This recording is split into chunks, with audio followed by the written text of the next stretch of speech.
Hello दोस्तों। तो कैसे हैं आप लोग? उम्मीद करता हूँ अच्छे होंगे। मैं भी बहुत अच्छा हूँ। तो हम लोग क्लास 12th का मैथमेटिक्स पढ़ रहे हैं, जिसमें हम लोग पढ़ रहे हैं चैप्टर नंबर 4 सारणिक। और सारणिक में देखो, हमने पिछली क्लासेस में क्या कहते हैं, समीकरणों को हल करना सीखा था कि आव्यूह की मदद से समीकरणों को किस प्रकार से हल किया जाता है। ठीक है, एक्स और वाई के किस प्रकार से मान निकाले जाते हैं। आई होप आपने वो देख लिया होगा। अगर आपने नहीं देखा तो आप पहले उसे ज़रूर देख लीजिएगा, बहुत इम्पोर्टेंट है। ठीक है, क्वेश्चन पेपर में आता ही आता है उसका। बोर्ड परीक्षा में आपकी एक सवाल तो उससे समीकरण को हल करने का आएगा ही आएगा। ठीक है, तो आप देख लेंगे तो आपके लिए बेनिफिट होगा उस चीज़ का।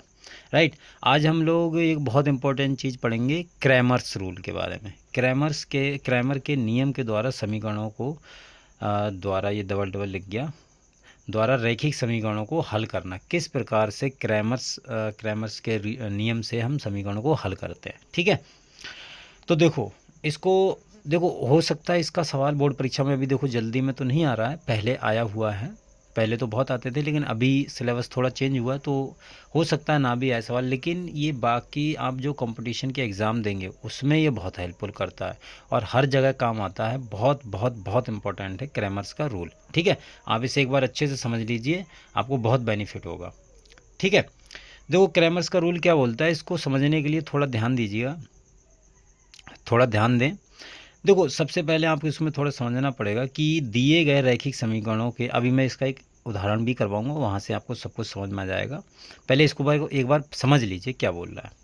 ये बोलता है कि दिए गए रैखिक समीकरणों के गुणांकों से गुणांक लिखकर इसको डी द्वारा प्रदर्शित किया जाता है। ठीक है, देखो एक मैं साथ साथ में एग्जाम्पल भी लेता चलूँ तो आपको और अच्छे से क्लियर हो जाएगा। ये पूरा आप अभी प्रोसेस समझेंगे किस प्रकार से हम क्या कर रहे हैं। जैसे हमारे पास में, मान लो हमारे पास में कोई एक समीकरण है, x plus 2y plus Z बराबर 3 और 2x minus 3y plus 3z बराबर 4 और 4x minus Y minus Z बराबर 1।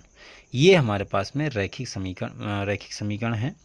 और देखो इसमें पहले जो पहला नियम बोलता है, इसमें सबसे पहले आपको डी को बनाना पड़ता है। डी किस प्रकार से बनेगा वो आप समझिएगा। देखो डी बनाने के लिए आप क्या करेंगे, जो भी आप डी बनाएंगे उसको एक सारणी के रूप में लिखना है हमेशा आपको। ठीक है, आप भी के रूप में नहीं, सारणी के रूप में। तो डी किस प्रकार से बनाएंगे, एक्स वाई जेड के गुणांक, यही बोला है कि इसके गुणांकों को लेकर, एक्स वाई जेड के गुणांकों को लेकर हम एक डी बनाना है हमको। तो 1 और 2, 1, एक्स का गुणांक 1 है, इसमें गुणांक वाई का गुणांक 2 है, इसमें जेड का गुणांक 1 है। तो पहला जो क्या कहते हैं, पहला वो बनेगा हमारे पास में रो, यानी इसे पंक्ति बोलते हैं। पहली पंक्ति बनेगी इस प्रकार से। दूसरी पंक्ति हमको किस प्रकार से बनानी है, ये 2 आएगा। दूसरी वाली समीकरण से आपको एक्स और वाई, एक्स वाई जेड के मान लेने हैं, गुणांक। ठीक है, तो माइनस का 3 और 3 और तीसरी कैसे बनेगी, 4 माइनस 1 माइनस 1, ये बन गई हमारे पास में डी।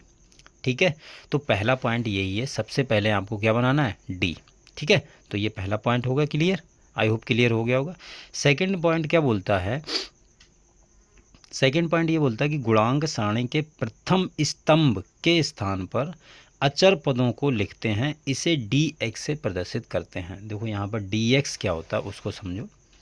डी एक्स आपको कैसे करके लिखना है, डी एक्स आपको ऐसे करके बनाना है। देखो डी एक्स आपको बनाना है, प्रथम जो स्तंभ है, प्रथम स्तंभ, इसके स्थान पे आपको अचर पद लिखने हैं। जो ये अचर पद इधर साइड में दिए हैं ना, ये वाले, ये आपको लिखने हैं। तो 3 4 1, ठीक है, लिख लिया आपने, क्लियर हो गया।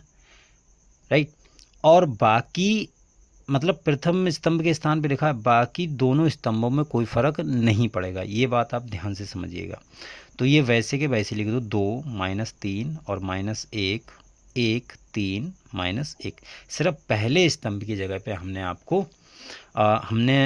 ये रख दिया 3 4 1, यानी जो अचर पद है वो पहले स्तंभ के स्थान पे रख देंगे और बाकी दो स्तंभ वैसे ही रखेंगे। ये हमारा डी एक्स बन गया। दूसरे पॉइंट में क्या बोला है, डी वाई। डी वाई किस प्रकार से बनाते हैं, तो डी वाई आपको क्या करना है, उसमें लिखा हुआ है, पढ़ लेना आप।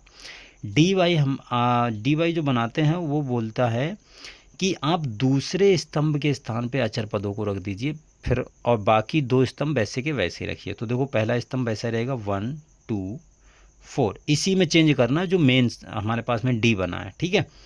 और बाकी दूसरा जो स्तंभ है इसके स्थान पे आप ये रख दीजिए 3 4 1, बाकी लास्ट वाला वैसे ही लिख दीजिए -1, राइट। ये समझ में आ गया। फिर हमें डी जेड, थोड़ा जगह का एडजस्ट कर लीजिए, डी जेड बनाना है, ठीक है, डी जेड। अब डी जेड कैसे बनेगा? डी जेड बनेगा आपके पास में तीसरे स्तंभ के स्थान पे आपको अचर पद रखना है। क्लियर? आई होप क्लियर हो गया होगा क्या बोलना चाहता हूँ मैं। तो यहाँ से देखो बाकी 2 स्तंभ आपको वैसे ही रखने हैं, 1 2 4 और 2 -3 -1, और इसके स्थान पे आपको अचर पद रखना है 3 4 1। ये आपके पास में dx dy और dz बन गए। ये आपको बनाना है, ठीक है। हर उस सवाल में आपको ये बनाना ही बनाना है, ठीक है। जिस मतलब जैसी ज़रूरत पड़े सवाल के हिसाब से बनाना है आपको। लेकिन dx dy dz कैसे करके बनते हैं ये आई होप आपको क्लियर हो गया होगा। तो देखो आप चाहें तो आप स्क्रीनशॉट ले सकते हैं, कोई दिक्कत नहीं है, आप स्क्रीनशॉट ले लीजिए। तो देखो पहला पॉइंट क्लियर हो गया। दूसरा पॉइंट बोला कि गुणांक वही dx बनाना। तीसरा पॉइंट बोला कि दूसरे स्तंभ के स्थान पे अचर पदों को लिखते हैं, इसे dy से प्रदर्शित करते हैं। तीसरा पॉइंट आपके पास में बोला है तीसरे स्तंभ के स्थान पर अचर पदों को रखते हैं, इसे dz से प्रदर्शित करते हैं, राइट। समझ में आ गया, ठीक है। अब देखो चौथा, अब ये पॉइंट है, चौथा बोल सकते हैं पॉइंट, आप चाहे तो आप नंबरिंग कर लीजिए। ये बोला है कि अब देखो यहाँ से सॉल्यूशन निकालना है कि जो निकाय के सॉल्यूशन किस प्रकार के होंगे। तो सॉल्यूशन हमारे कई प्रकार के हो सकते हैं। एक तो एक हल होगा और एक मतलब हमारे अद्वितीय हल, मतलब उसे यूनिक सॉल्यूशन बोलते हैं। और एक क्या बोलते हैं, बहुत सारे हल होंगे, और एक हो सकता है कोई भी हल ना हो, ठीक है। तो वही इसमें हमें बताना है, बेसिकली बताना होता है। तो देखो दूसरा क्या है पॉइंट कि मतलब फोर्थ पॉइंट है कि यदि d बराबर 0 नहीं है, d का जैसे d हमारे पास में ये साणिक है और साणिक को हल किया, राइट। इसको हमने क्या किया, हल किया, और इसका मान हल होकर 0 अगर नहीं आया, ठीक है, अगर 0 ना आए तो उस निकाय का केवल एक ही हल होगा, ठीक है। ये आपसे हो सकता है बहुविकल्पी में पूछ लिया जाए कि इस निकाय के कितने हल होंगे, तो आपको वहाँ पर डी यानी डिटर्मिनेंट निकालना है, ठीक है। तो अगर डिटर्मिनेंट का मान यानी सारणिक का मान 0 के बराबर नहीं हो, नहीं आए, कुछ भी आए, मतलब ऋणात्मक आए या धनात्मक आए, कुछ भी आए, सिर्फ अगर 0 ना आए तो उसका एक हल होगा केवल, ठीक है। उसके बाद में देखो ये पॉइंट क्लियर हो गया। उसके बाद में मान लो देखो फिर हमें x, y तथा z के मान निम्न प्रकार से ज्ञात कर सकते हैं। किस प्रकार से ज्ञात करेंगे? देखो जो हमने dx निकाला है उसको हल करेंगे और जो d निकाला है उसको हल करेंगे। उन दो dx को d से भाग दे देंगे तो x आ जाएगा, dy को d से भाग दे देंगे तो y आ जाएगा, dz को हम d से भाग दे देंगे तो हमारे पास में d आ जाएगा, राइट। आई होप क्लियर हो गया होगा। अभी सवाल करेंगे तो और अच्छे से क्लियर हो जाएगा, ठीक है। ये देखो अब अगला पॉइंट है कि यदि d बराबर 0, ये ध्यान से समझना, यदि d बराबर 0, d का हमने मान निकाला और वो 0 के बराबर आ गया, तथा dx, dy तथा dz में से कम एक मान शून्य हो, तब निकाय असंगत है, तब निकाय का कोई हल नहीं होगा। अच्छा वो पूछ ले कि d मतलब जो भी हमारे पास समीकरणों का निकाय दिया है, निकाय का मतलब जो समीकरण हमारे पास में दिए होंगी, जैसे ये है, जैसे मान लो इसमें बोला है, जैसे देखो मान लो हमने इसको हल किया और इसका मान आ गया 0, और फिर हम dx, dy और dz को हल करेंगे।